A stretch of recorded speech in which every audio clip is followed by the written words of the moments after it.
টেকসই পানি ব্যবস্থাপনায় সহযোগিতার আশ্বাস প্রধানমন্ত্রী।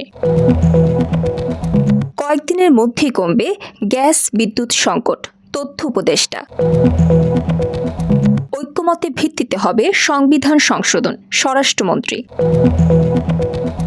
জবি ক্যাম্পাসে ছাত্রদল শিবির সংঘর্ষ, আহত অন্তত 15। ইসি বার্তার জবাব না দিলে বাতিল হবে প্রবাসীদের এনআইডি আবেদন। মহেশপুর সীমান্তে বিএসএফের রাবার বুলেটে যুবক আহত। চট্টগ্রাম বন্দরের প্রবেশপথে আটকা পড়া কন্টেইনারবাহী জাহাজ উদ্ধার। দিল্লিগামী এয়ার ইন্ডিয়ার ফ্লাইটে তীব্র ঝাঁকুনি, আহত 12 যাত্রী। ইরানের সামনে শেষ সুযোগ, না হলে ভয়াবহ পরিণতি, ট্রাম্পের কড়া হুঁশিয়ারি। বাংলাদেশ সিরিজের আগে চোটে জশ ইংলিশ, চিন্তায় অস্ট্রেলিয়া।